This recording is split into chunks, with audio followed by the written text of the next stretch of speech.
All right, welcome to the first of two senior studio art and graphic design lectures of the 2016-2017 school year. And thank you for coming. I apologize for the sun that is on some of your faces. It will go away. In case you don't recognize me, because I am wearing something that I normally do not wear. My name is Elisabeth Werre, and I am the Capstone advisor for all of our majors for studio art and graphic design.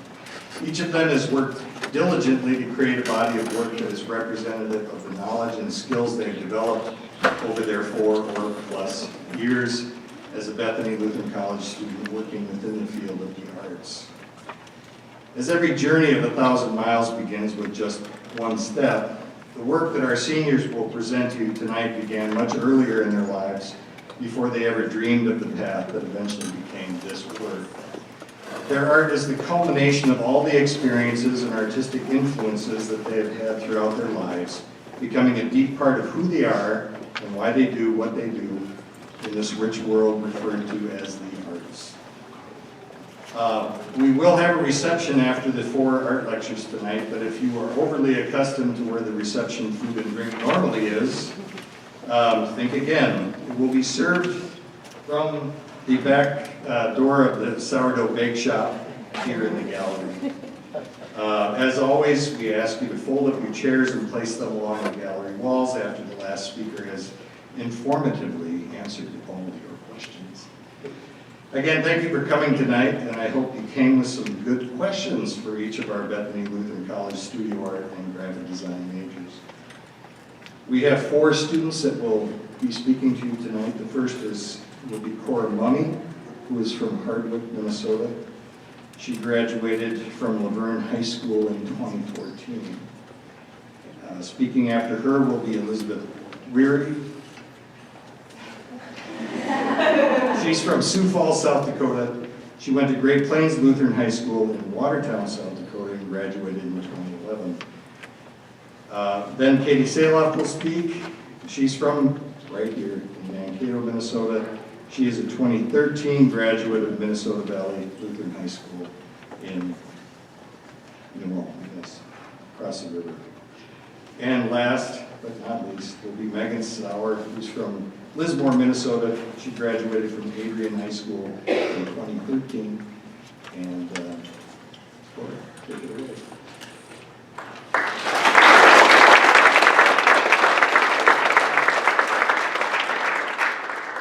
Everyone hear me all right? Awesome. Hello everyone, and welcome to the 2017 Senior Art Show, Eat, Pray, Design. I would like to start off by thanking everyone for being here today and for taking an interest in the arts. A thank you to our families and friends for supporting us. We couldn't have done it without you.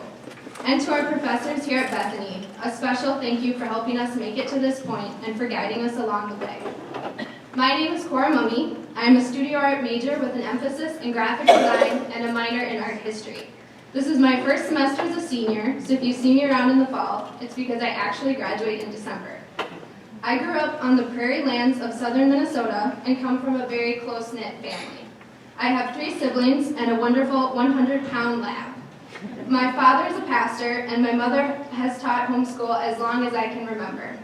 Our house is situated on the edge of our small town of 200 and gave us the best of both worlds. A cow pasture and vast fields in our backyard, and the parking lot at church and other homes in our front yard.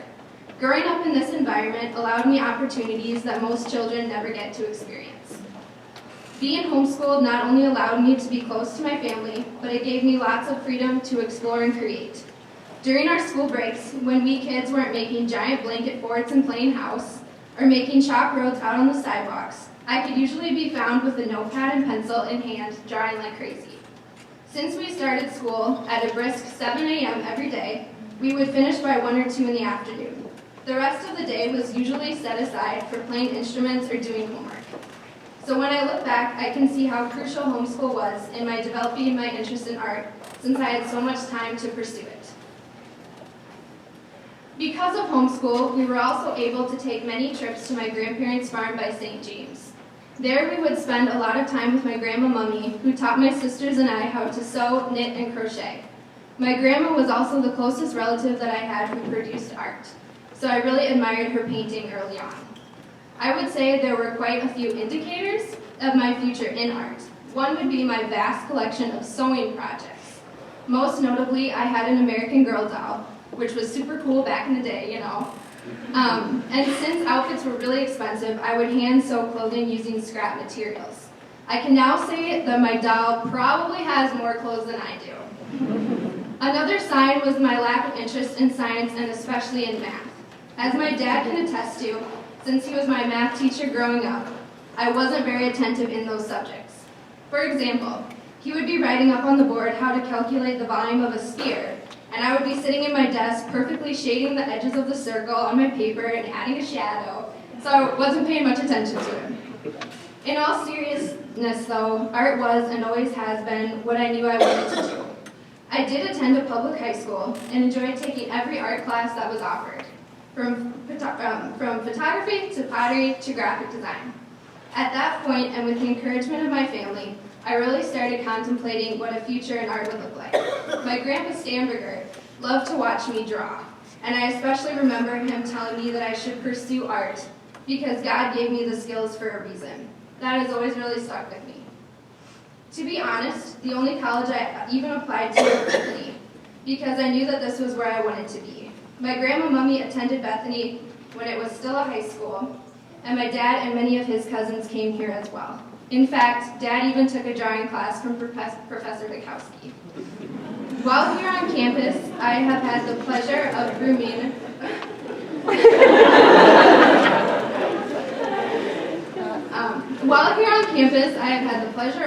with my cousin for 2 years, and have had second and third cousins attend Bethany as well.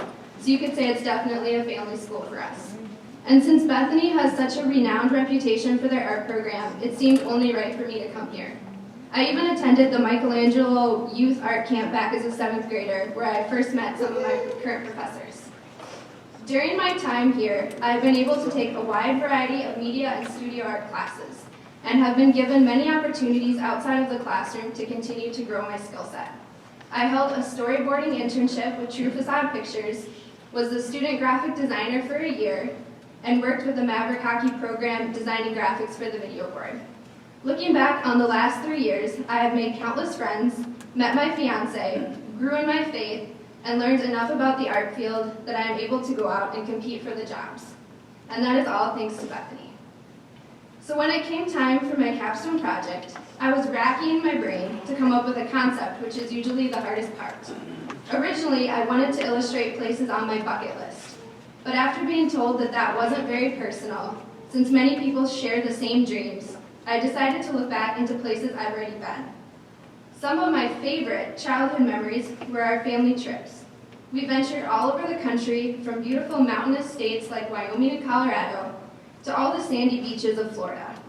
But no location has touched me more than our road trips to northern Minnesota.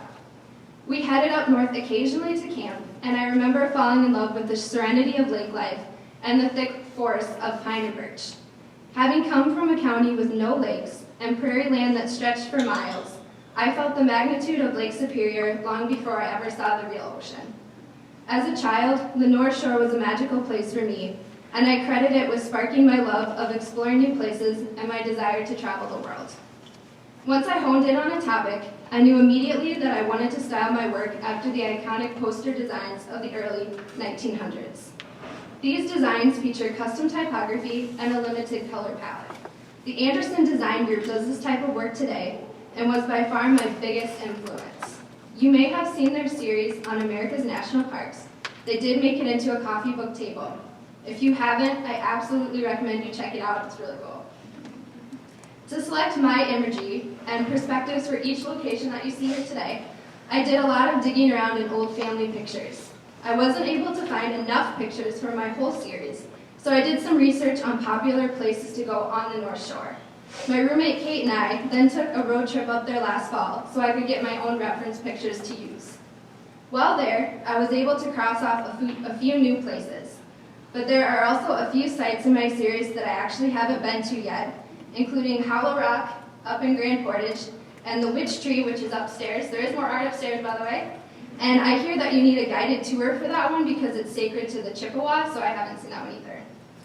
This project has really tested the skills that I have learned and forced me to work for over 9 months on one single project, which is something that I've never done before.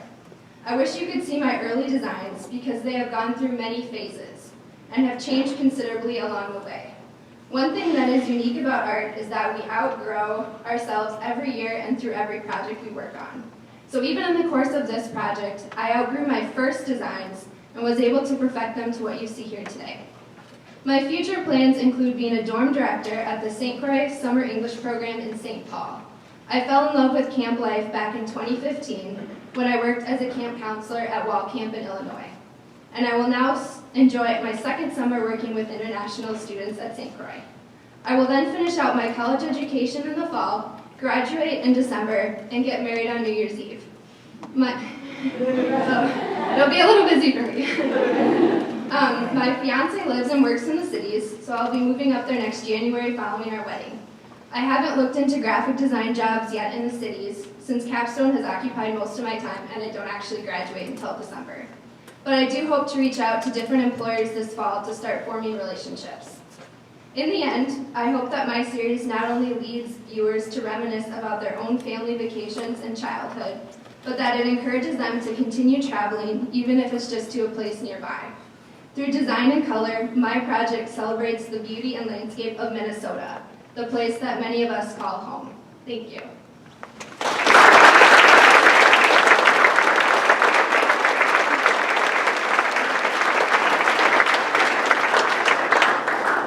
So I will now open it up for questions. Yes. Do you want to talk a little bit about the process that you went through in making the different Yes. iterations and the decisions and everything you went into and trying to get to these final pieces? Yes, so each one started out as a picture. So like I said, I took a lot of the reference pictures myself. So what you do, or what I did, is I brought it into Adobe Illustrator. If you're familiar with Photoshop, it's in the same branch of the Adobe products. And then I would essentially just trace the picture. But the trick with my style, or this specific style, is that you can only use a limited color palette and the fact that you're making shapes. So it's different than a picture, which is pixel-based, so every picture is made up of tiny dots. This stuff is vector images, so it's just shapes. So each one of these images has between like 10 and 15 colors only, and then there's probably anywhere from 20 to 50 layers. So it's just layers of shapes. And then for them, I picked my personal images, like I said, and then I got to decide the color palette. So I kind of went based on what I felt like the mood of each one was. So, you know, Devil's Kettle is very green and brown because it's very earthy there, versus, you know, Split Rock is really fun and bright, and so I made the trees, you know, lighter colors like in fall. So, and there's about 4 fonts used throughout the whole series as well. So, any other questions?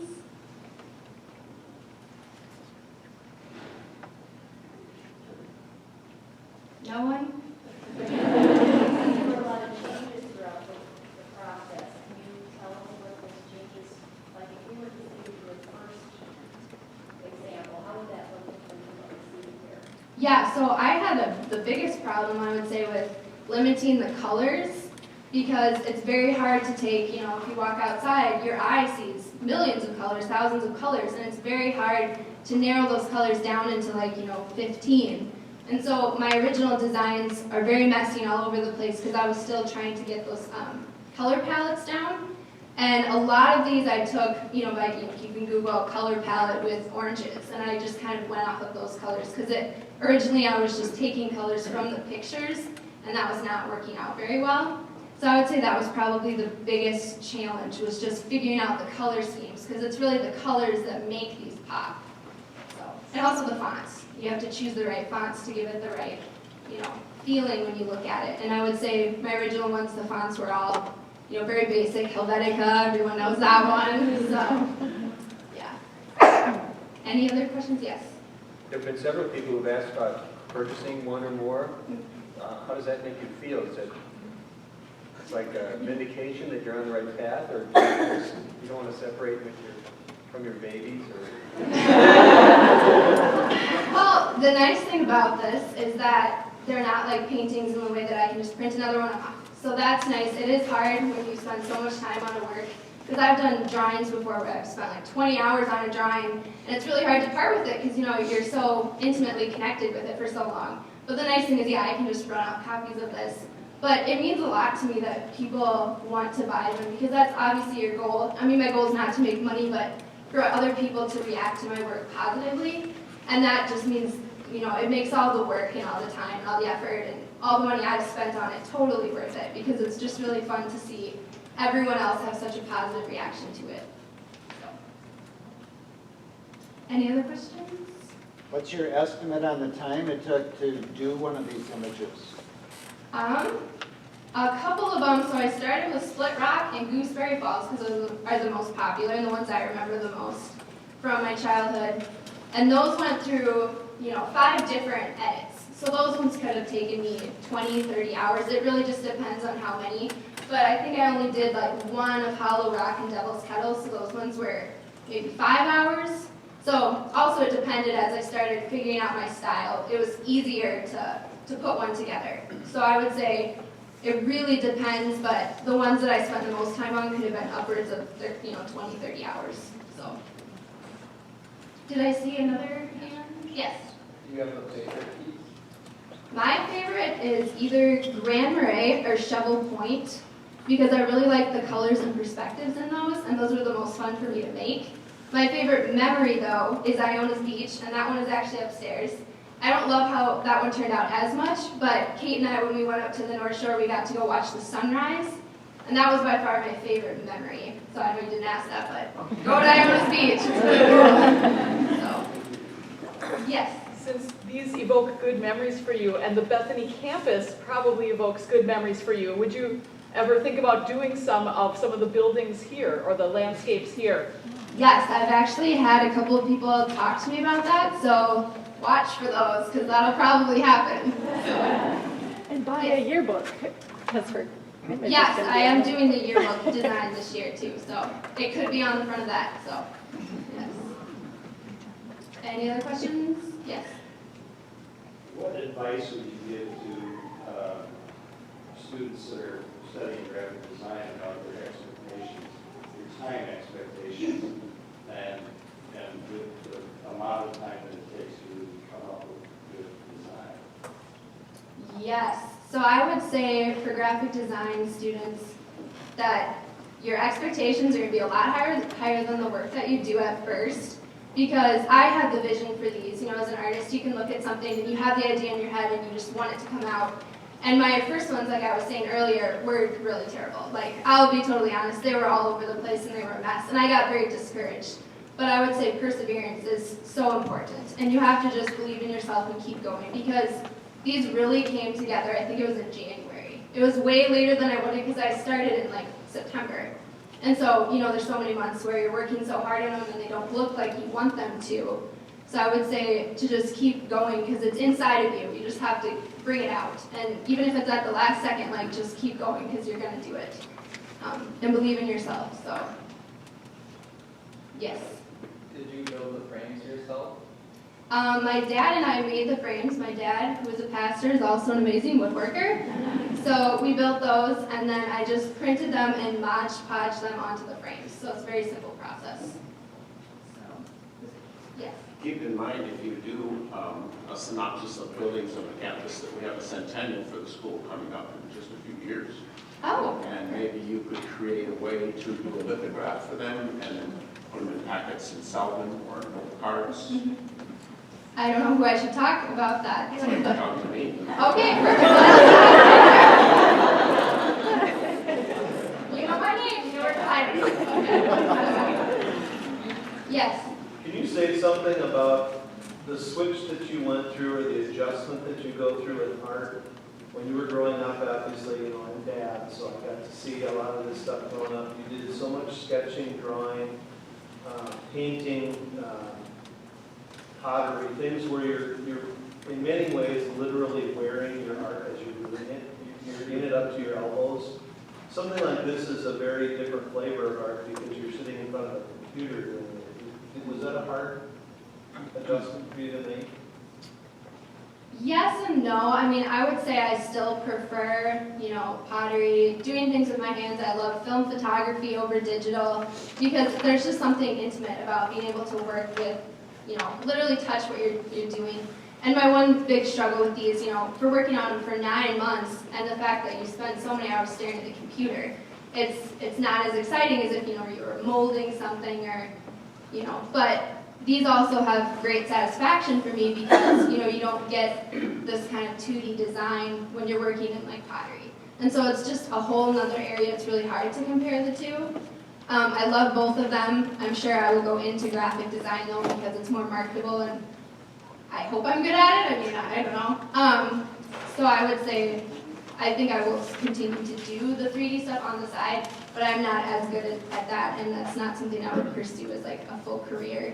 So it's good to balance yourself and have hobbies, but also, be good at something that also makes you money in the future. So, any other questions? All right, thank you.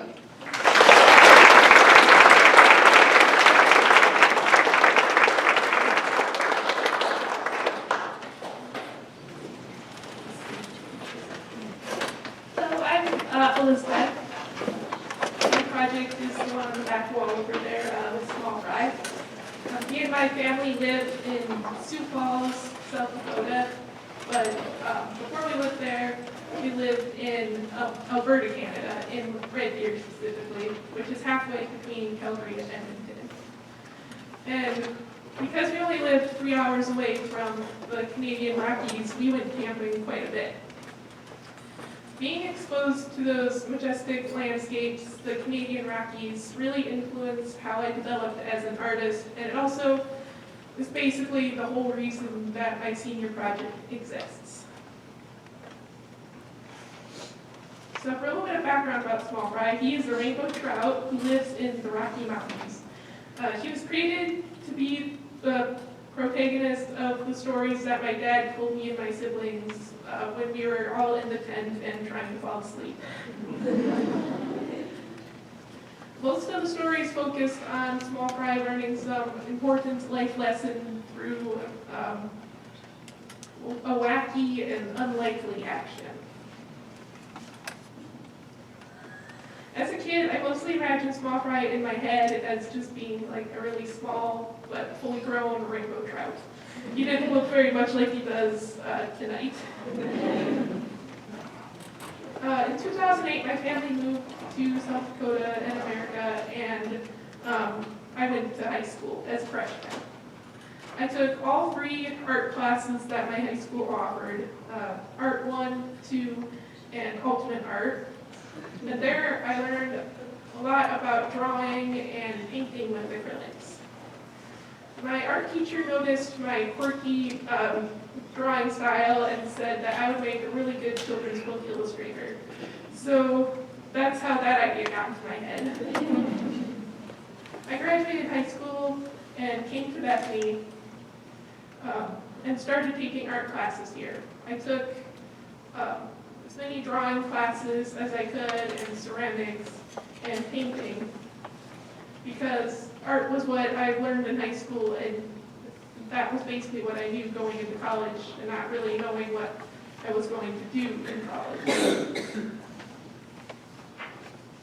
At the end of my sophomore year, I decided to drop out due to financial limitations, and basically I just ran out of money to go to school. So for the next 2 years, I lived and worked in Sioux Falls in order to save up more money to go back to school and finish the degree that I started. During this time off of school, my dad started writing a lot, and some of the children's books that he wrote were the Small Fry stories. So because there was a writer in the house and an illustrator in the house, it only made sense that we started talking about me illustrating the Small Fry stories. And I did start the project, and I started making some rough drawings of Small Fry, and I figured out what pond he lived in and how that all looked. When I went back to school in 2015, I pretty much knew right from the get-go that small fry would be my senior project. But first, I had to learn a little bit more about illustration, so I took some illustration classes.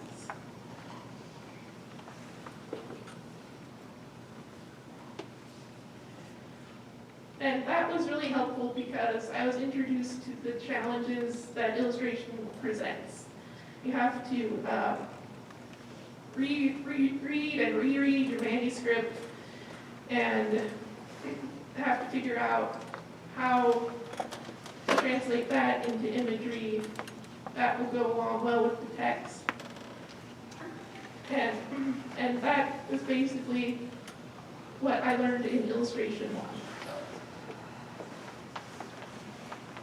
And then senior year, I picked the first small fry, the first of 2 manuscripts that my dad wrote, which was Small Fry at Snack Time, because it was about healthy eating, which is a topic that resonates with me more, and it has a mildly comical conclusion. And the first half of the Small Fry project I was able to complete last semester for my illustration 2 class, which was really helpful because I was able to get a bunch of feedback from different people very quickly, which is really helpful when doing illustrations. When I first designed Small Fry, I knew he had to look a little bit like a 10-year-old boy who's a rainbow trout, who's actually a 10-year-old boy personified. So there was some weirdness with that. Is it like how dogs age? I don't know. But it's like, how do you make a fish look human? So to solve those problems, I just kept drawing and redrawing Small Fry, and then I figured out I could make him look different ways by changing how different parts of his body are shaped. I can give him a bigger head, a smaller head, really small eyes, bigger eyes. And in the end, I went with the really large eyes because it makes Small Fry look younger. And I gave him a bigger head because like younger kids tend to have bigger heads, even though that's like really young kids. But it worked really well for Small Fry, I thought, because it allowed me to cause Small Fry to emote, which is kind of unusual for fish. They just don't emote.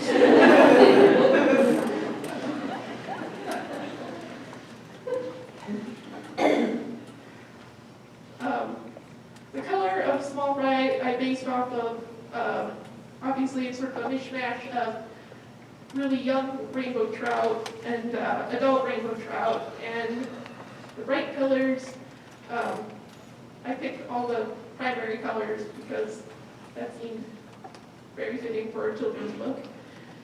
And so Small Fry has the spots found on a juvenile rainbow trout, but he also has most of the coloring of an adult rainbow trout because he's at that age where he's not like a really young kid, but he's not quite an adult either.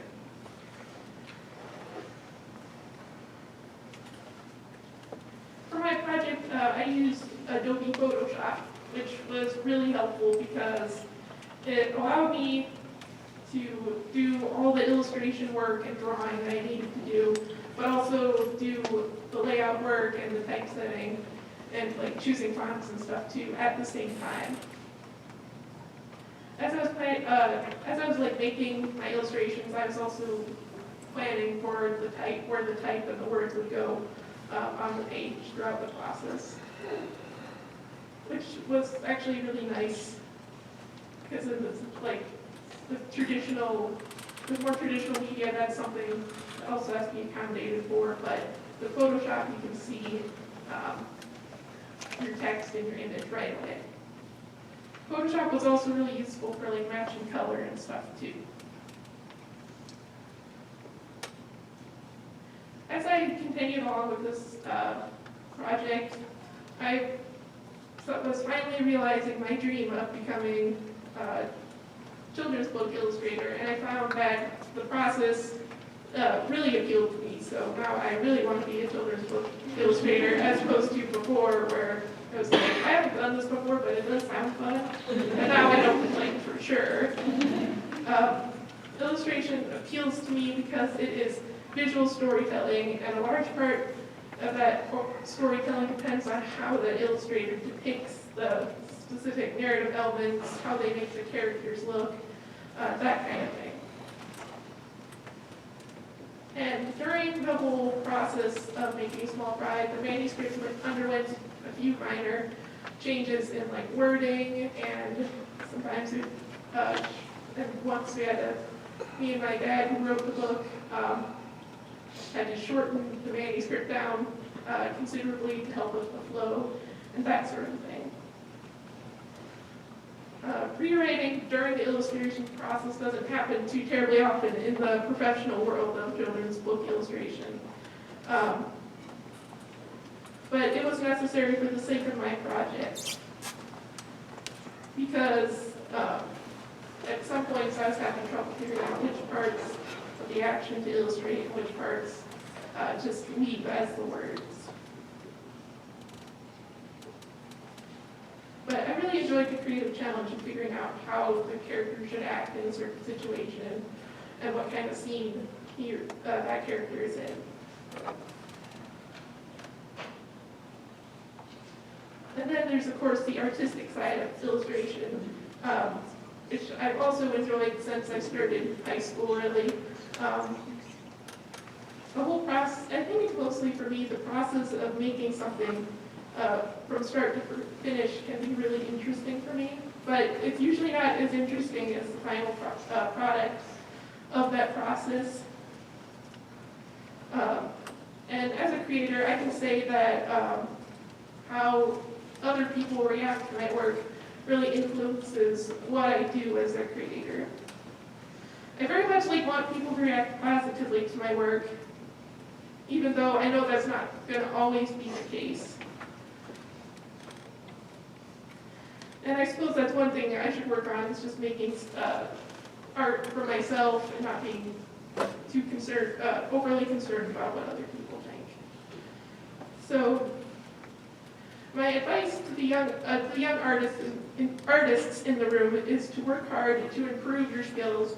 Practice is really important in this, but so is getting feedback from a variety of people, your friends, more experienced artists, even less experienced artists. Feedback will allow you to see your art through someone else's eyes, and that's how you learn to do different things with your art. Don't take feedback or critique too personally, though, and remember, you can always ignore feedback.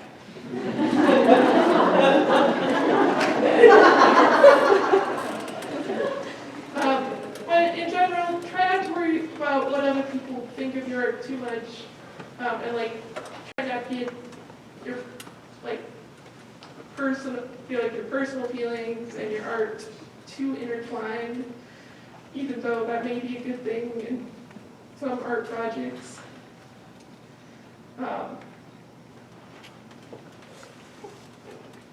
And never feel like you're a failure because you aren't the most talented artist in the room.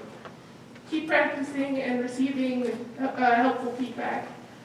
And it's also helpful once you do get the skills,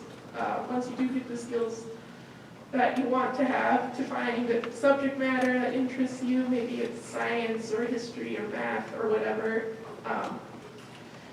so that you can create more interesting things for your audience to enjoy. And hopefully you'll find an audience that likes what you do and based entirely on your subject matter. The future of Small Fry, I would love to see my Small Fry book published, maybe not in its current form, but at some point down the road. I'm going to be working more on Small Fry and working on the different manuscripts that my dad wrote, because there are several of them, so I'm looking forward to doing that. And I think with this whole project, it's kind of caused me to become interested in working in the publishing industry, because that's where people help other people do what they love and write books, and it helps and publishers help writers and artists find that the audiences that they need to like survive and keep doing their artwork. I also plan in the near future to become an active member of the Society of Children's Book Writers and Illustrators, with a long-term goal of attending one of their conferences so that I can actually meet with editors and art directors and talk to them and see what I can do about publishing small fry. Before I finish up, I'd like to thank my professors, parents, family, and friends, and just anyone who's shown support and enthusiasm for me and for my project. Thank you so much.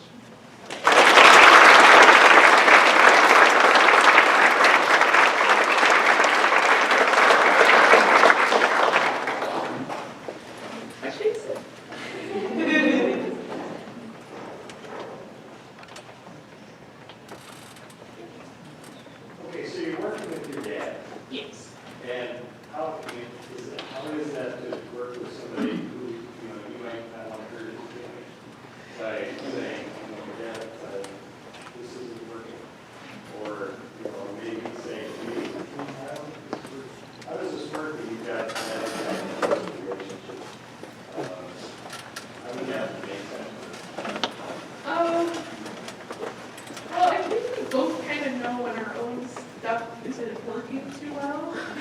But it is like a matter of just setting aside some time to sit down and talk about how both our, like his writing and how my illustrating is going. And yeah, it's basically just a matter of talking and communicating.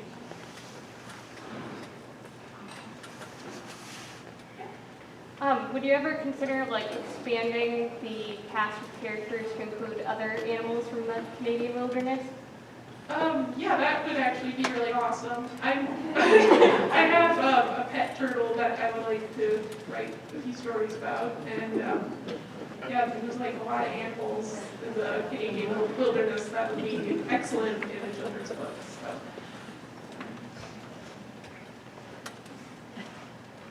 I'm really curious about your 2 years off of school. Most, I would say, the majority of people who decide to take time off of school never go back again.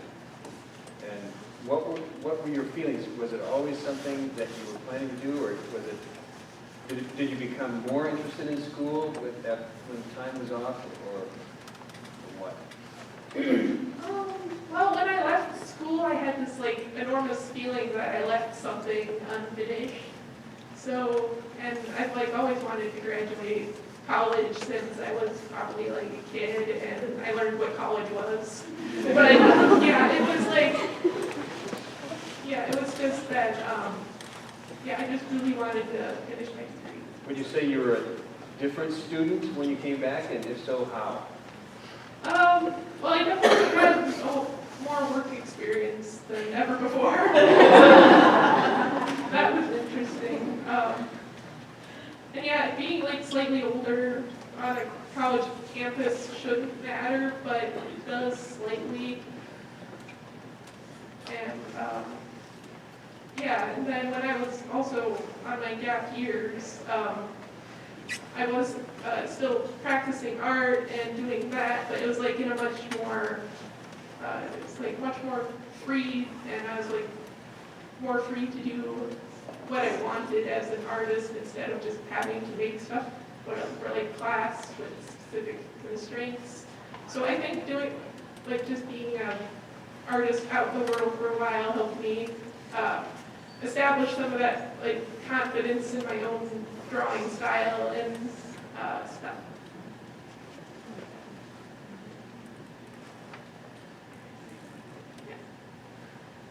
There are a couple of publishing houses that publish children's literature here in Mankato. Have you contacted them? Not yet, but I'm sure I will be shortly.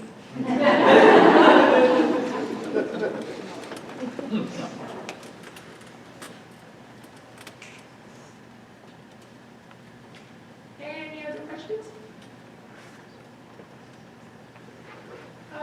Yeah, you can go. How did your animation of small fry affect your illustrations?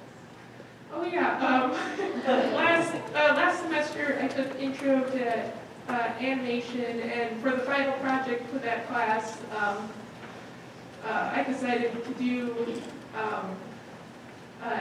small fry and stop motion animation. So I built the puppet and sets and everything, and I think that really opened, like that whole class just really piqued my interest in animation and motion graphics, and like I could make a small fry cartoon now if I wanted to.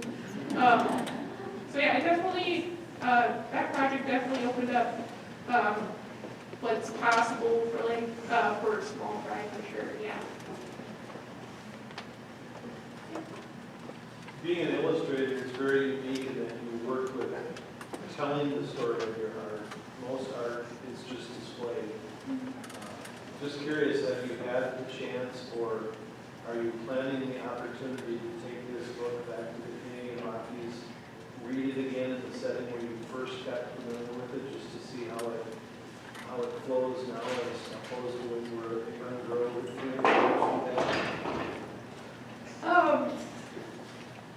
I wasn't planning to do that specifically, but that does sound like a really cool idea. And I'm actually planning a trip back to Canada at some point in the future, so.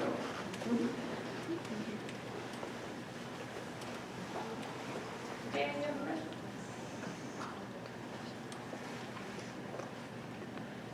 Cool, well, thanks so much for your time.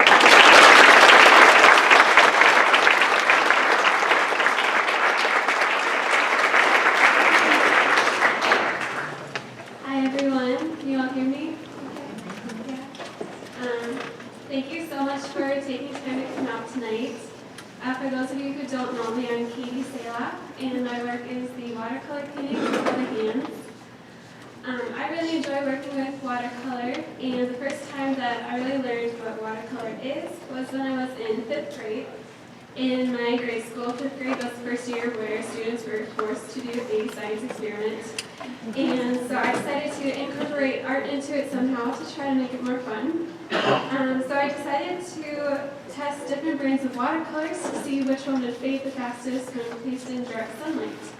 And so I tested out different brands of watercolors, and that was the first time that I saw what watercolor exists outside of Crayola paint palettes.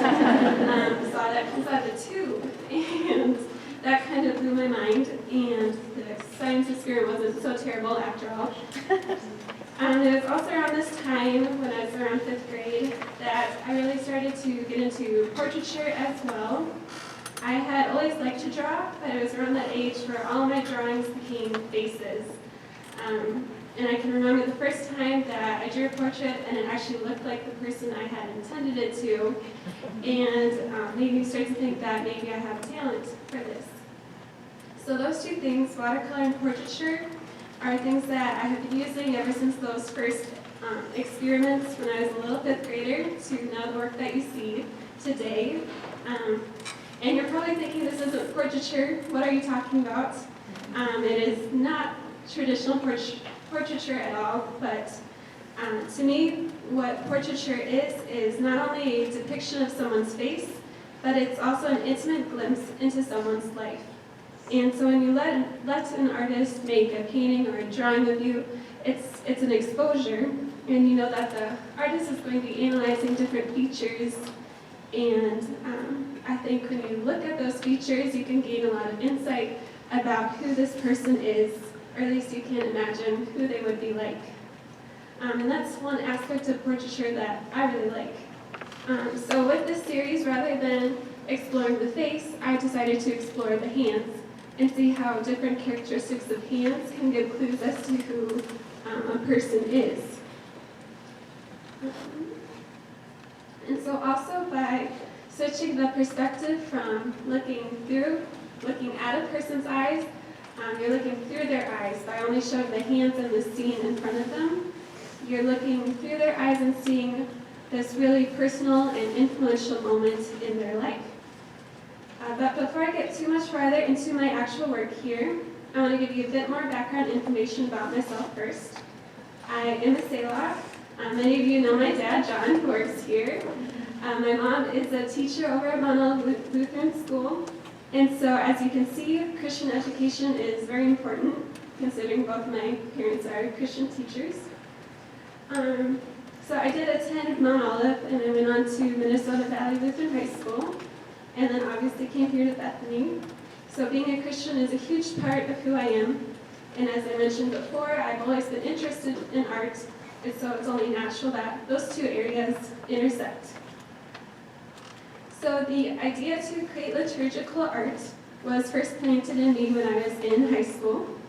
I had the blessing to take every single art class MVL offered from Jason Jasperson. And Jason Jasperson is a great example of someone who makes good use of his time and his talents. I can remember him once saying, "I want to be a good steward of my time," which I'm maybe not the best at yet, but something that I definitely think is important. And so while I was taking classes from Jason Jasperson, I was also exposed to projects that he was working on, and much of his work is liturgical. And so, for instance, I can remember him making cover art for a Christian band, and him sharing his process with us, and just other projects like that. And so while he was teaching us the formal elements of design and how to use oil paint and such, I was also learning that as a Christian, I feel a bit of responsibility to use my talent to create something meaningful and to glorify God. So all of these paintings that I made here, they reference an Old Testament story, and they're stories that I've heard hundreds of times, that many of you have probably heard hundreds of times. And I think that there can be a danger to becoming too comfortable in your faith when you've heard these stories over and over. And you start to pay less attention to them as you continue to hear them. And the miracles that you heard, don't seem quite as impressive as the first time that you heard them. So what I wanted to do was to take these stories and reimagine them in a way that is exceedingly relatable to the viewer by actually placing the viewer in their place. So that it makes you think, what would it have been like to have been this person and go through what they did, and to just realize how miraculous and how sometimes terrifying these events were. So the specific stories I chose are mentioned in Hebrews 11. Chaplain Molstel kind of gave me the idea to look through Hebrews 11, which is known as the Heroes of Faith or the Hall of Faith. In this chapter, it lists men and women from the Old Testament whose stories stand out to encourage and to challenge our faith. And so in deciding which stories to depict, I didn't want to just pick random stories, but wanted to find a way to connect them all. So that's why I picked stories out of Hebrews 11. And the characters I chose are all mentioned in there, except for Daniel, but I thought he was still a really good example to learn from, so I included him as well. So I hope you enjoy these paintings and that you're able to see these stories in a different way, or maybe with just a renewed mindset, and are maybe able to apply them to your life. God doesn't, ask us to sacrifice our children like Abraham and Isaac, even if your children may drive you crazy enough sometimes, and we're not faced with the danger of being thrown into a lion's den. But we all have our struggles, and what I admire about these people from these Bible stories is that they were able to turn their weakness into strength and just have total reliance in God. The first verse in Hebrews 11 states, "Now faith is confidence in what we hope for and assurance about what we do not see." Thank you.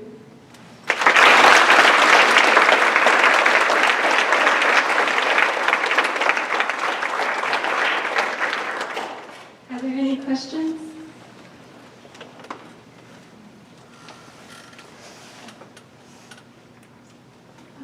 The lady in the back. So, before you illustrate these, what do you read besides the Bible? Do you use anything else to interpret what you read in the Bible? I'm asking this because I read Genesis 22 with the Isaac being, and Abraham with the knife today. I was reading Luther's commentary on it, and when I saw that, all of that rushed to me. Well, how do you prepare? Well, the only text that I do read is the Bible, and then I guess the imagery just flows from that. I look at that Hebrews 11 chapter and then the actual story in the Old Testament. I haven't read anything else besides that. When I look at your pictures, I see faith. I don't know if it's the hands that are grabbing it, that things, but I see faith. Okay.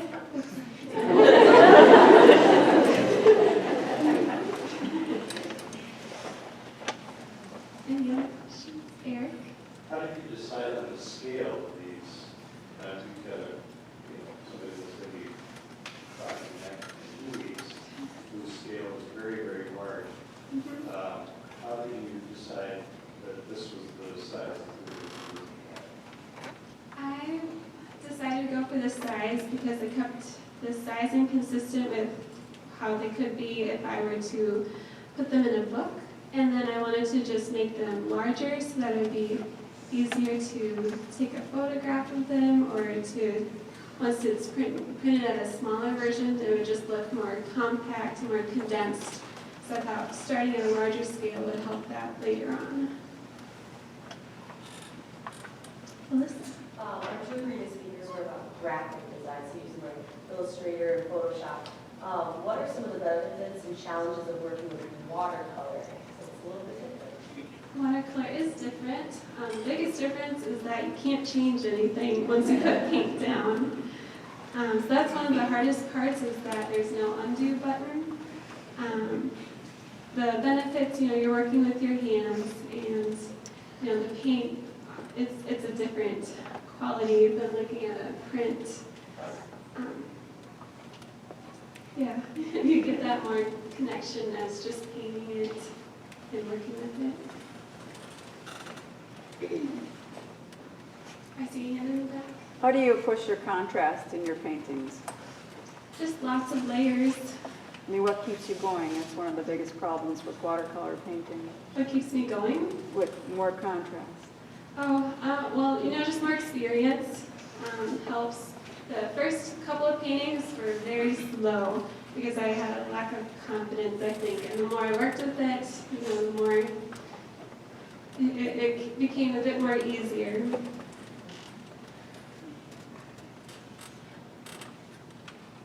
Eric?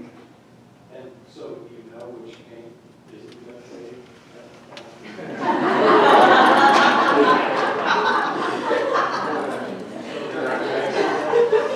I use good paints.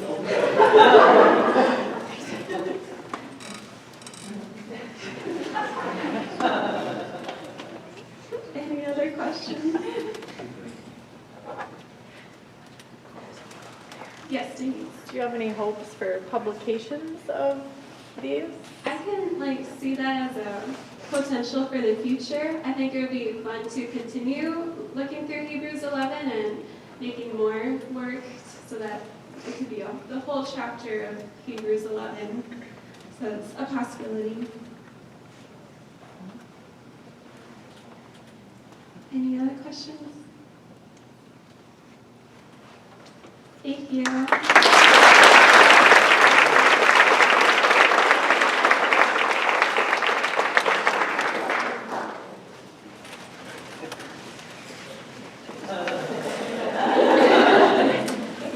Good evening, everyone. For those of you who don't know me, my name is Sauer. So, to get this started, anyone who asked me what I wanted to be when I grew up usually heard one of two things: a princess or an archaeologist.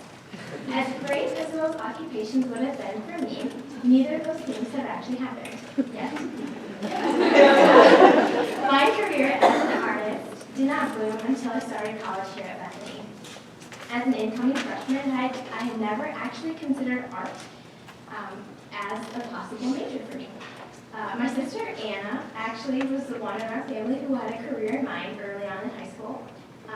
She was our oldest sibling. And then Alyssa, who was the second oldest, she was the artist of the family, while Morgan and I were the athletes, the job. Artistically wise, at this point in my life, my drawings were subpar in comparison to my family members. And the only art class that I had taken until my point in college was 6th grade and 8th grade art in middle school. As an incoming freshman, you have to take art class to fulfill your art credits here at Bethany as a general requirement. And my sister Alyssa suggested that I take graphic design 1. She knew the professor and thought that I might like the class. So I took her word for it, and when I came to the first day of classes back in 2013, I had no idea what Adobe Illustrator was, and had no idea that you could actually create images using a computer. So everything in that class was brand new to me, and I thought right away that this class is going to be way too difficult, that I was in and over my head. However, our professor, Andy, kept reminding us daily that the assignments would get easier as we became more familiar with Adobe products. He was right about getting more familiar with Adobe products. By the end of the semester, I had actually really liked graphic design, even though the class was still really hard for me. And I had decided that I would like to take the second semester of the class of graphic design too. And this point in my life was my aha moment for art. And my passion for graphic design was kindled through these 2 classes. And at the completion of graphic design 2, that made me, gave me a great desire to take all the graphic design classes that Bethany had to offer. And what is really exciting now is that Bethany now has a graphic design major, so there are even more classes for people to take. So that's exciting. We all live in a world that is brimming with ever-changing technology. And many of us here will agree that it is hard and nearly impossible to master all the technological changes and updates that keep occurring. I have found out by my time here at Bethany that there is always something to learn when working with Adobe products. And from all that I have gleaned from the 4 graphic design classes that I have taken, I have still much to learn about web design and Adobe products. But by reflecting on all that I have learned here at school so far, I have learned a few things about myself. Throughout my life, I have come to find that there are 4 words that describe me very well. These are determined, kind, colorful, and a runner. These words affect me in all aspects of my life. Anyone who meets me can see that these attributes are present in my being. My 11 years of involvement in 4-H caused me to really focus on who I was and what my likes and dislikes were. 4-H also taught me to learn and practice my skills in different project areas, including foods and nutrition, quilting, self-determined, entomology, creative arts, and many more areas. Determined describes me because I have made a firm decision to be the best person I can during my life here on Earth.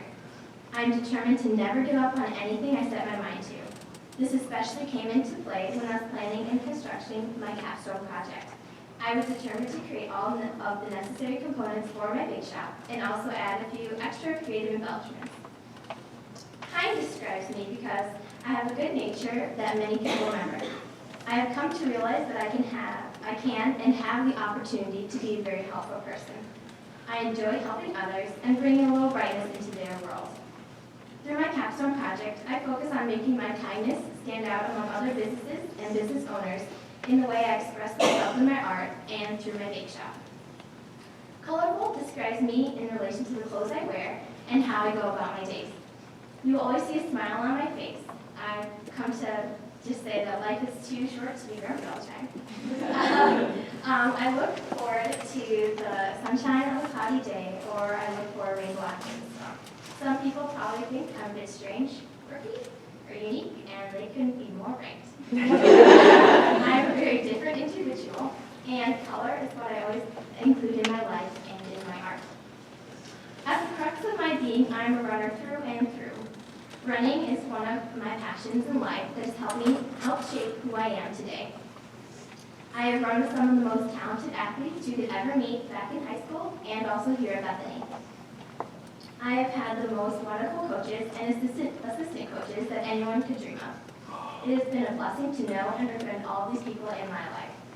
There are many characteristics of myself that are present in my art that reflect me as a runner. By being a distance runner, determination, stamina, and having a hard-working attitude are major components to my success as an athlete and as an artist. I began to associate myself with the word runner by joining the cross-country team here at Bethany. Determination, stamina, and hard work have pushed my work as an artist forward and over obstacles that come in my path. You may be thinking, what does any of this really have to do with myself as an artist? Well, it has a lot to do with me as an artist. These words differentiate me from all other people on God's earth. My determination causes me to take on artistic tasks that are challenging and rewarding. My kindness is reflected in my art and the care I take regarding every aspect of my artistic process and how what I do affects others. My love for color is reflected in the colors I chose for my art and the clothes I also wear. My association with the word runner reminds me that creating art takes hard work, determination, and the continual practicing and enhancement of my skills. My passions as an artist center around the art of graphic design and of baking. Baking has been a key component of my life for a very long time and has been a way I can express myself in an edible and artistic fashion. As an artist, determined and colorful truly describe me. I can express myself very differently from others. Once I have an idea in my head, I do all I can to make that idea become a reality. One of my biggest dreams, ideas, and plans is to own and operate my own bake shop within the next 5 or 10 years. This dream is the heart of my Capstone project. So the bake shop that you see before you today is my lifelong dream that really took shape when I was a freshman at Bethany. However, the roots of this dream began many years before. Back in June of 2005, my sister had always been getting allergy shots because she was allergic to many different things. And she got those shots weekly. My mom, little sister, and I always went together to the clinic for her shots. However, back in that day in 2005, my mom told me for some reason I could not join them to go to the hospital and clinic. And after waiting at home all day, super bored with my 2 older sisters, my dad came home from work to tell us that my mom and my sister had been in a car accident. And that was a day that changed my life forever. It was a tradition at our house to make Christmas cookies, cookies for every holiday actually, to give to friends, neighbors, and family every year. I loved helping out in the kitchen and learning from my mom. After the accident, my mom began teaching me how to make Christmas cookies, and pretty soon I was off and baking like crazy. Within the next few years, I was baking over 20 different kinds of Christmas cookies and giving them away to people. My mom's friend had commented that I should consider selling my cookies over the holidays and that she would be my very first customer. Thus, I began baking all the time and selling my goodies, even in college. During my freshman year at Bethany, I had made a cookbook for the final project of my graphic design 2 class, and I called this cookbook the Sourdough Cookbook, using wordplay on my last name. And I thought that the name was fun and catchy, and that a cookbook would be something new and different to make for a class project. It was while I was working on that project that I realized how much I wanted to run and own my own bake shop, and how much I really loved to bake. I began thinking about the ways in which I could make this idea turn into a reality. And it was during my sophomore year that I began piecing together ideas for my Capstone project, and the sourdough bake shop was at the top of my list. I began to think of the branding for the bake shop and how I wanted others to feel about my bake shop. However, my Capstone has a lot more included in it besides the branding. For my senior Capstone project, I designed the store layout, the logo, the cookbooks, I made the mugs, and business cards, promotional pamphlet, the aprons, menu, and the website. Most of all, in size-wise, I built the bake shop with a team of workers that you see here today. And the bake shop installation serves as the vehicle for displaying my art so it is in context. And by having all of these different components designed before I actually open my business, all the preparation work is done so that when I open my business, I can be ready to get things rolling. And the bake shop represents the culmination of skills that I have learned, discovered, and enhanced during my time at Bethany. My capstone combines the skills. My capstone combines what I have learned in my business and art classes through marketing strategies, business card creation, web design, sculpture, ceramic work, countless hours of creating and designing, and, of course, baking sample goodies. At the Sauer Bake Shop, I want people to get the feeling that they're at home, that it is a place where people can come with their family and friends and just be comfortable. My art reflects my colorful personality and my love of baking. I wanted to incorporate both of these aspects of myself into my potential bake shop. So I chose to go back in time to the 1950s with my vintage green, yellow, and pink color palette. Back to the era of American history where the structure of the family was very important. The yellow and greens are more gender-neutral colors, as I did not want to lean more towards one gender or another. Additionally, going back into history to simpler times evokes a sense of nostalgia, which is what I would like to go, what I am going for in the sense of colors and homemade goods. And like any person, there are many influences that play a role in who I am and the art I create. There are many people who have influenced me in my life, including my parents and grandparents, and their influence can be seen in my art. My parents and grandparents raised me to respect the past. I grew up in a family that has a strong sense of traditionalism and that is deeply embedded in my siblings and I. The warm atmosphere of my family is something I want to have my customers experience when they enter the bake shop. Additionally, my family has always loved color in every way, shape, and form. Color always brings light and happiness into the world. Through my art, I want to bring this color and happiness to all who enter my bake shop and see my artistic work. I also read a lot of old-fashioned Christian novels written by authors like Kathy Marie Hake, who wrote Bittersweet and Serendipity, Deanne Gist, who was the author of Godchild and A Bride in the Bargain, and Lorna Silstead, who wrote the Wings of Glory series. My best friend, my mom, and my aunt got me started on these books. Going back in time through these books has enhanced my appreciation for the past and also fostered a longing within me to go back to the past, to remember simpler times. I want my bake shop to take people back in time with its cozy and homey feel. And I want the friendly atmosphere of the bake shop to encourage return customers and to make people feel like they're always welcome. I want customers to walk inside and feel this nostalgic aura of the Sauer Bake Shop coming from the menu designs, the colors, and the interior display. Movies and TV shows that I've watched have also influenced myself as an artist. The most influential show I've seen is the Ghost Whisperer series. The quaint antique shop, same as it never was owned by a small-town business owner, Melinda Gordon. By watching these series over the years, I realized that I too wanted to be a small-town business owner. I love the style of her shop, and knew I could transform the cozy antique shop into my own cozy bake shop.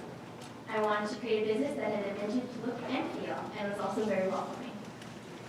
The reasoning behind why I want to do what I do is because I just really love to do it.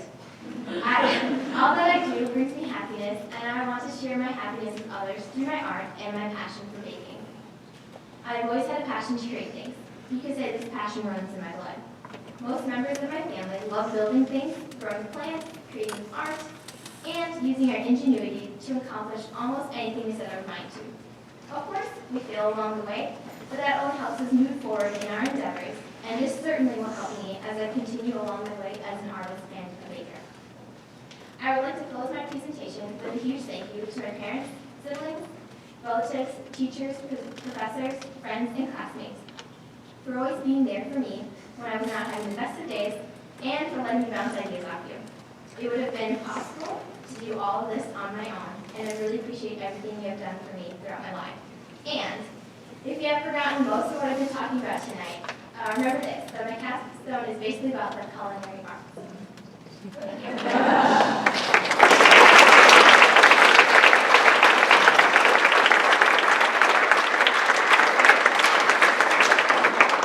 Are there any questions? Yes, Amy? Megan, you're a business minor, is that right? No. No. But you've taken business classes. Yes. Okay, based on your experience, how feasible is a real bake shop for you? It is pretty doable. I took marketing class with Sarah And yeah, you really don't have to have a business minor or business major to open your own business. You just have to be connected with like the right people and like go through the right processes. But it's doable, so. Yes, Eric. Not too much as of recently, but I do sleep. So. Yes, Sarah. How did you settle upon using a chocolate chip cookie as your logo, and were other cookie varieties considered? I love baking chocolate chip cookies, so that was like my main thing. And my family loves chocolate chip cookies. I make cracked chocolate chip cookies, so that's like my thing, I guess. So that's kind of like why I chose the chocolate chip cookie as the main logo. Any other questions? This is a graphic design, obviously they're pretty interconnected with baking and graphic design.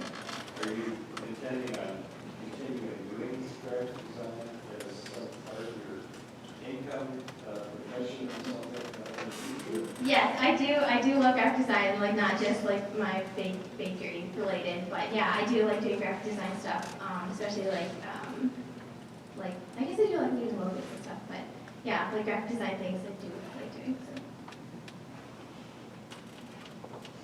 Any other questions? Awesome, thank you.